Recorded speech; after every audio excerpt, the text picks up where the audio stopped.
Ito ang tahanan ni na Jomar.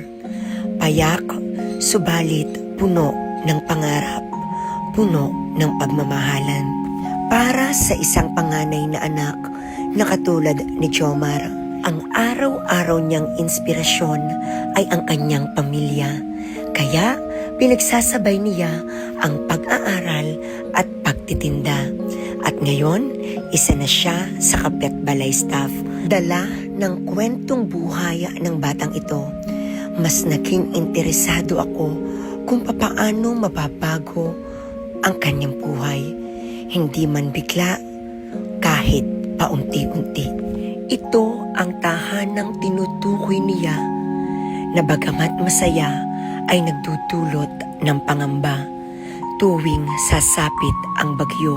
Ayon sa kanyang karanasan, pinapasok ng tubig ang kanilang tahanan dahil ito ay yari sa kawayan.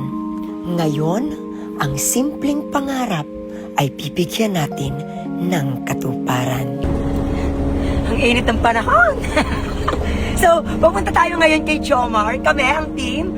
At para dalawin si Jomar kasi may sakit. Ang iniisip ko, kung ibibili ko ng prutas si Jomar o bigas na lang. So, napag-desisyonan ko, ako din nag-desisyon, bigas na lang para tingin ko kasi mas kailangan. Okay, let's go. Bill tayo bigas.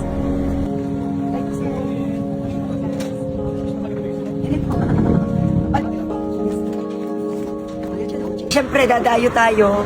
Kaya bibili tayo ng pasalubong. Yan, bibili akong mamon para kay Jomar at sa kanyang family. Hindi ko pa nga alam ang bahay nila, Jomar. Bahala na, pagdating doon. Madali naman magtanong. Ito po. At tinahak na nga namin ang landas patungo sa tahanan ni na Jomar. Habang tumatakbo ang sasakyan, ay lumilingon ako sa paligid. Iniisip ko na ito ang araw-araw at gabi-gabing tinatahak ni Jomar patungo sa trabaho. Maraming pagkakataon na ang batang ito ay umuuwi na ng 12 midnight galing sa trabaho. At dito ko napagtanto na hindi madali ang pinagdadaanan ng batang ito patungo sa Kapitbalay. Pero mga tinadaanan ni Jomar paggabi. Siyempre paggabi na siya nauwi. Siyempre lagnas ito. Yan may maliit na tulay kapag may baha. Yan So ito ang daanan ng baha. Yan. Ay, nakadaan ako. Dito nadaan si Jomar paggabi. Lubhang malayo at hindi madali ang pagpunta ni Jomar sa trabaho. Yan ang tumatak sa isip ko habang tinatahak namin ang landas patungo sa kanilang tahanan. Super urong.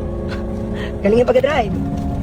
At dito ako mas pinahanga ni Jomar dahil kinakaya niya ang araw-araw at gabi-gabing pagbiyahe ng ganitong kalayo para makapasok sa Kapitbalay. Nakailang tanong, nakailang hintutin kami bago namin maalamanan ang lugar na aming patutunguhan. Sa paglalakbay namin sa lugar na ito, mas lalo kong nakita kung gaano kasigasig Ano masasabi mo? Jomar. Malayo nga, malayo. Malayo nga. Malayo nga ang tinatahak ng batang iyo. Aba ano?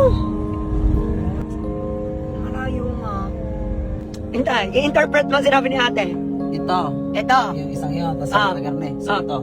Hindi, doon sa maliit, doon. Ay, dalawa daw eh. Baka doon. Magtanong pa sa mga bata. Yung magtanong. Magtanong po ba? Tanong uli. Magtanong ka ulit. Gusto ko kami best friend Bowa. Ay, Ari, isa. Hindi. Dalawa. Hindi na yan. Ay, dali. Dito na bahay, Ari, ha? Oh, galing eh, Bowa ang pagkatanong. Ano ko na wala ang bata? Naman po ang bata!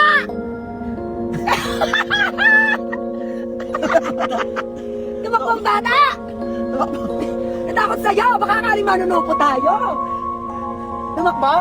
Sige, pumasok ka daw, pumasok ka! Baka tayo magkamali. Hindi, tama yan! Sa may makipot daw na daan dyan! Ayun, may tao.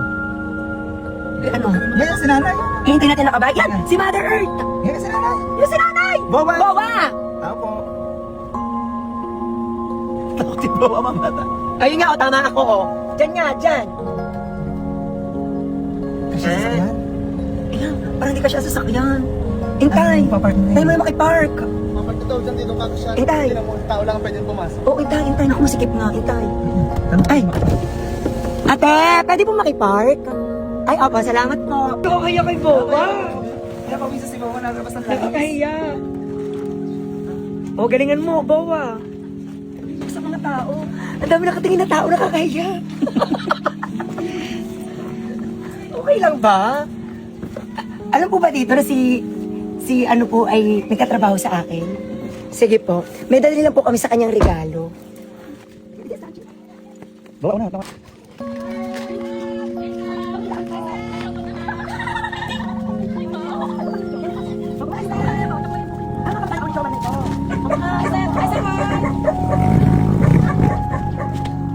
Bawa ka muna. Ako muna, dito.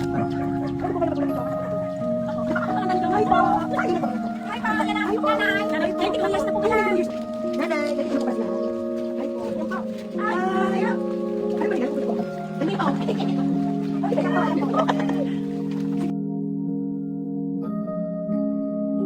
Ay. Oh, pa sino ang mama ni Jomar? Kayo po. Sino po? Ako, Lola po. Kamusta po kayo? Ay! Ay, kamusta kayo? Ano, God bless you.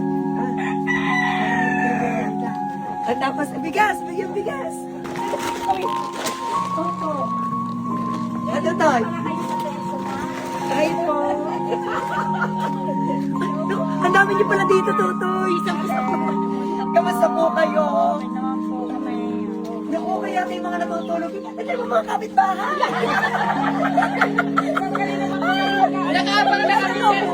Sino po ba mga Joma? Ay, gusto ko, may pagpamanahan pa ng kapugian.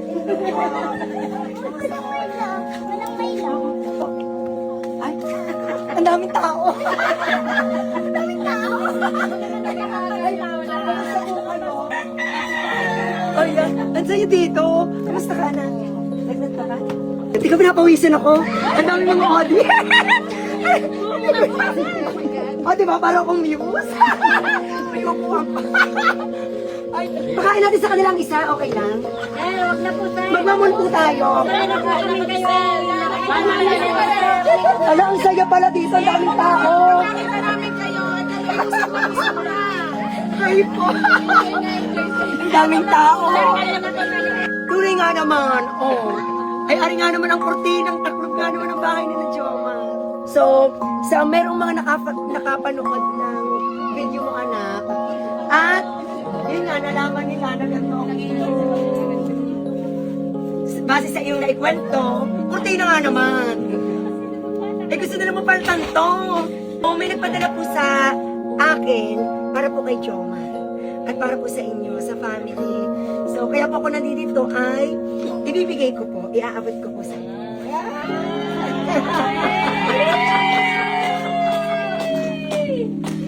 Ano muna natin to? Ipasok muna natin. Ipasok natin, baka makuha na kapitbahay. Joke lang. Joke lang mga joke. Alam nyo, mangain muna kayo ng mamon. Dali na, magkuha. Bawa, ipamigay mo. Dali, ipamigay mo sa ang mamon. Sige po, Hindi sige po. Kami po ang dumayo.